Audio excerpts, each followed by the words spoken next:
splash on your face. Oh, fuck. Thank you. Sorry, I had to blow. Is it recording? Yeah. Oh.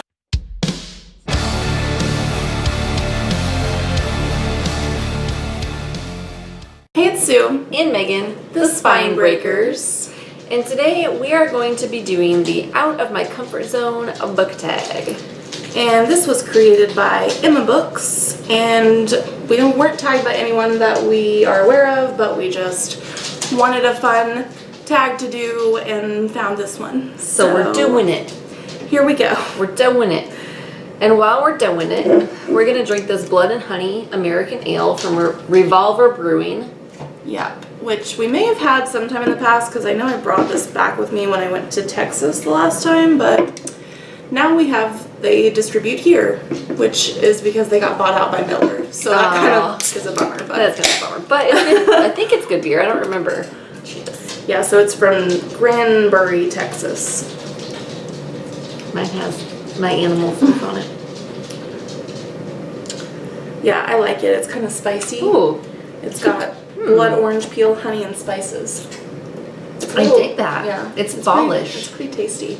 This is quite tasty. I really like this.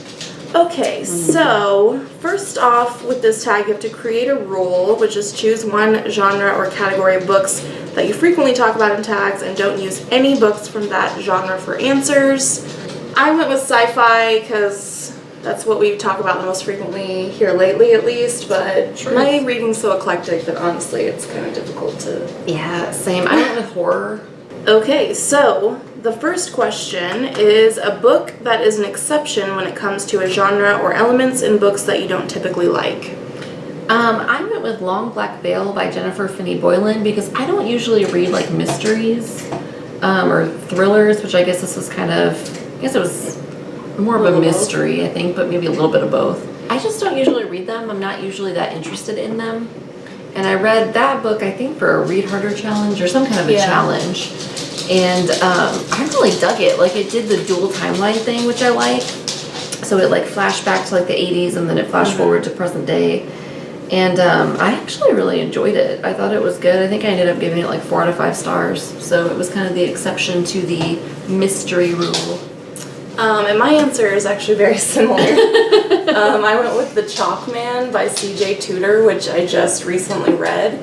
And it's a thriller and, you know, slash mystery kind of. Like, and it also did the flashback, which I feel like is kind of a cliche in thrillers and mysteries. But it flashed back to when the main character was a child in the 80s. And then to present day, where Murphy, you're so loud. Murphy's playing with his crusty taco, so apologies. He's just running back and forth with his crusty taco. Yes. Yeah, but this book, I don't typically pick up thrillers because they're very hit or miss for me. But I really enjoyed this one. I think I also gave this 4 or maybe 3.5 out of 5 stars. I don't remember for sure, but it definitely had some like cliche elements, like I said, the flashing back and forth. Also, the whole like kid friend group was very similar to It. Oh. Like the kids in It. The story is not really the same, just that dynamic between the friends and everything. I haven't read the book It, but I saw the remake of the movie, so maybe it's different in the book, but it gave me It vibes. It vibes. Yeah, I enjoyed this, and it definitely the ending did surprise me. So the second question is a book that you enjoyed from a genre you had previously held some stigma about. So I went with Fangirl by Rainbow Rowell. I don't know that I really held that much of a stigma because I've always been kind of like, I'll read anything. But this is like a contemporary YA, which is not something that I would normally pick up, and I kind of have the tendency to think that those are going to be like kind of silly, right? Like YA romance kind of thing. I'm just like, meh. But I also actually just recently watched To All the Boys I Loved Before on Netflix. Oh, did you like it? I loved it. Like, it was very like adorable. It was I'm really, intrigued by it. It was a really cute, sweet story, and I will admit that I think I've watched it 3 times now. Because it's the kind of movie I like to watch when I'm like feeling down or stressed out or something. And I'm like, I just want to watch this sweet little teeny bopper romance. Okay, that's adorable. But this is also kind of a nice little teen. I mean, they're in college, so they're a little older. Romance, but there's also some like deeper shit in there, so it's got some depth to it. But I really enjoyed it, and this edition is really cool. Yeah, I was eyeballing that there's that paper in there, like the end papers. Is that what you call it? I think so. I was trying to think of the name of it. It's cool. I had 2 picks for this because I feel like I frequently talk about romance when I'm talking about like books that are out of my comfort zone. So I chose one book that is a romance novel and then one book that's not a traditional one, I guess. So the first book I chose was Haven by Rebekah Weatherspoon. This is the first book in the Beards and Bondage series, and I don't typically read romance or like erotic romance or anything like that. But this is a novel about, it's about bondage, it's about BDSM, but I feel like it was interesting. It was like a snack cake read. It was like a junk food read, but like also it was super respectful, very heavy on like the importance of consent and respect for your partner. I feel like it was a much more realistic and flattering view of like BDSM. I don't know, because like I'm not a part of that community, but like when I was reading it, I felt like it was very respectful. I do kind of have a stigma about romance novels because like they're just so silly, I think. There are some good ones. There are some good ones, obviously. I think with any genre, there's good ones and there's bad ones. I don't know, I just don't connect with romance novels that much. But then the second book I chose was Bridget Jones's Diary by Helen Fielding, which is kind of romancy and kind of just like, I don't know how to just like, what would you classify that as? I would still call it a romance. Some people might call it chick lit. Yeah, I hate that term. I know. But yeah, so it's kind of like romance, but it's not like an erotic romance or anything like that. So I thought that book was adorable. Like, I thought it was super, super cute, and I really enjoyed the movie version of it also. So yeah, those were 2 books kind of in that romance area that I really did enjoy. Number 3 is a book you didn't know was actually out of your comfort zone until you started reading it. I chose 1 Second After by Dick Foreskin, by William R. Forshin. It'd be Willie Foreskin. It'd be Willie Foreskin. I just like to say Dick Foreskin. It's fun. But so this is like a apocalyptic novel, like world ends, they gotta deal with it novel. Right up my alley, right? Dig it. No. This is about, is it EMF? It's like electronic waves that kill technology, basically. And that's what brings about the like end of the world as we know it, the end of like modern society. And apparently the author is like really big into this and like wants people to know about it. And so this fictional book was kind of a way for him to like propagate that idea, which is fine, but like I'm not a conspiracy theorist really, so whatever. And then also it was very like white Christian America is awesome. It was very like Murica, and I just don't care about that. So yeah, like it just really wasn't. I thought it would be right up my alley. Turns out, not so much. And I went with The Accidental by Ali Smith. I tried to read this a year or 2 ago, and I read maybe like 3 pages of it. And I might still try to read it. I don't know. But at the time, I was just like, I think I was kind of tired and stressed out at the time, and this book, the writing is like fucking riddles. I was like, why? Why like this? Why are you like Who hurt you? And I've heard so many good things about Ali Smith, and I have read her play The Seer, and I enjoyed it. That was good.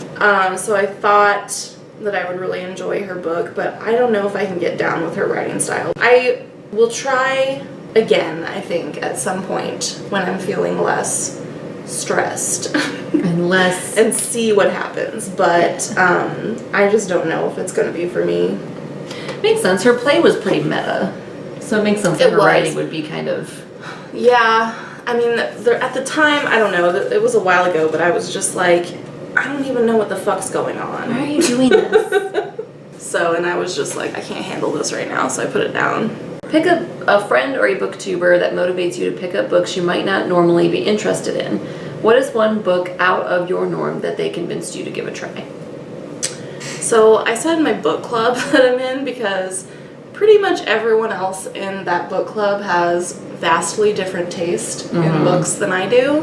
And so most of the books I read for that are books that I would not have picked up of my own volition. And sometimes it works out for me and sometimes it really doesn't. That's fair. But recently I did read Where the Crawdads Sing by Delia Owens, which I definitely would not have picked up on my own, and I really enjoyed it. So that's one that worked out. This month, honestly, I don't know if I'm going to read the book because I'm completely 0% interested in it. So I might just skip out on it this month, but... I said Sue, and then a couple of my other friends who are big readers. I think one book that Sue had recommended to me that I probably wouldn't have read otherwise, and I fucking adored it, was White Oleander. I fucking adore that book. It is so good. But like, I probably just wouldn't have thought it would be something I would have liked. And then I also used to be kind of a snooty snob about Oprah's book club. That's true. And so I'm over that now because Oprah, you know what you're talking about. I'm on board. But yeah, so I think that one. And then I also read Close Your Eyes, Hold Hands by Bohjalian, which was recommended to me by a friend. And again, I mean, that's an apocalyptic novel, but it's also very like emotional. Yeah. And by the cover and stuff, it doesn't look like... It doesn't. It looks like a literary fiction or something. Yeah, it totally does. And so I probably never would have thought to pick it up, but it was recommended to me by a friend and she really liked it, and so I read it and I really dug it, so. All right, number 5, a book that is out of your comfort zone that you would like to read. Spinning Silver by Naomi Novik, which is a fantasy novel. I own it because I got it in a Book of the Month Club box. And I don't typically read fantasy, and I'm a little bit like particular about the types of fantasy novels that I like. I just haven't read it a whole lot, I guess. And so I'm a really like, what is it called when it's like kings and queens and... Is that like high fantasy? I don't really dig that so much. Yeah, I'm kind of the same way where I'm just like not inclined to pick that up, but I do really enjoy The Lord of the Rings. Love those. But I feel like fantasy is just often very dense. Yeah. And so I think that's what keeps me from picking it up a lot of times. I think I'm right there with you. For that kind of like high fantasy. High fantasy. No, I think that's what it is for me too now that you say that. Because like, I do like Lord of the Rings. I do really like Game of Thrones, that whole series. But yeah, I think fantasy is often... But they're like, a lot of times they're huge ass series, like Game of Thrones, Wheel of Time, that kind of thing, where it's like, this is a huge commitment. Yes. I just can't do this. No, like that's a lot. Yeah. So yeah, but I would like to read Spinning Silver. It's a retelling of Rumpelstiltskin. And I think Naomi Novik is done retellings of other fairy tales, if I'm thinking correctly. Well, she had Uprooted. I don't know if that's is that a retelling? It might be. I'm not sure. I think she had done, I don't know, correct me if I'm wrong, YouTubeverse, Booktubeverse. Booktubeverse. I like that. Has anyone coined that yet? If they haven't, like, hashtag Booktubeverse right here. I like to combine words because I'm lazy, so I just think of like the MC, what do they call that? The Marvel?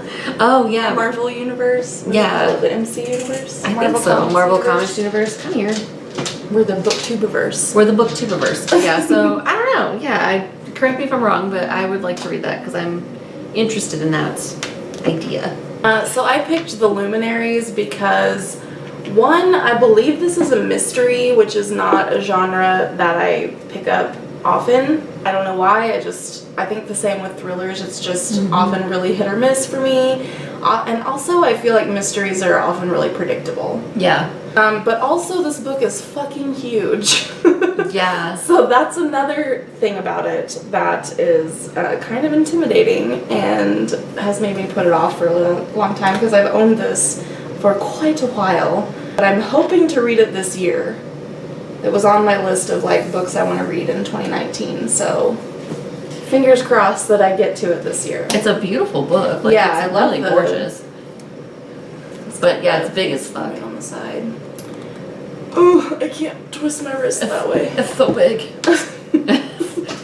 So big. That's what she said. Well, that's what he wanted her to say. Okay, so last question is a book or genre so out of what you normally read that you'll probably never give it another chance. I don't know that I really have an answer for this because like I said, I will pretty much read anything. I don't tend to enjoy extremely philosophical things. Kind of depends on what it's talking about, but most of the time I just get annoyed. I feel like Like Zen and the Art of Motorcycle Maintenance, I was like, you're still talking about this? Why are you like Can this? we move on? I feel like most of the time, and not all, philosophical books are like this, but like I think that most of the time it's just like white dudes trying to show off how smart they are. You know what I mean? That's definitely the vibe I got from Zen. I'm so deep. Listen to me philosophize. I also I'm a bit of a nihilist. Fair. And so sometimes, and I don't particularly love that about myself, but I just kind of am. Sometimes philosophy just seems pointless to me. Yeah, I mean, I get that. Because I'm like, what's the meaning of life? It doesn't matter. Probably nothing. Ultimately, it doesn't matter. Yeah. But, I mean, I know there's a lot more to philosophy than that, but it's just sometimes just kind of, I'm just like, well, is there any point to this? Right. It doesn't matter if we sit and debate form theory because our experience of reality is what we have, so like doesn't really matter. So I like Sue, I'm pretty likely to read anything. I like you too. I will pretty much read anything, especially if someone whose reading taste is similar to mine, if they recommend a book to me, even if it's outside of my comfort zone, I'm definitely likely to give it a try. Because I'm like, well, if they liked it, then I might. Right. Because there's books in every genre that I'll like. But the books I'm probably least likely to pick up of my own volition are romance and mystery. That's it. That's the tag, man. There's not even a question telling us to tag anyone. Which is good because we never think about that until we read the question while we're filming. And then we're like, ah, fuck. So I guess we'll just do open tag. Open tag. If you want to do this, do it. You should do it. If we are out of your comfort zone, then do the tag. That's it. And this beer is really good. I love this beer. This is like a good. It's very fall drinkable. Beer, I could drink this really fast. I could too. I have been. There's a lot of layers to it. Like there's just so many different flavors, and like they all really work well together. Oh, Jeff's home. I was like, why is he so happy right now? Murphy's dad's home. He's freaking out, wagging his tail like crazy. We better wrap up then. He's gonna whine. So that's it for us today. Thank you guys for watching, and we'll see you next time. We'll see you next time. Bye. Bye.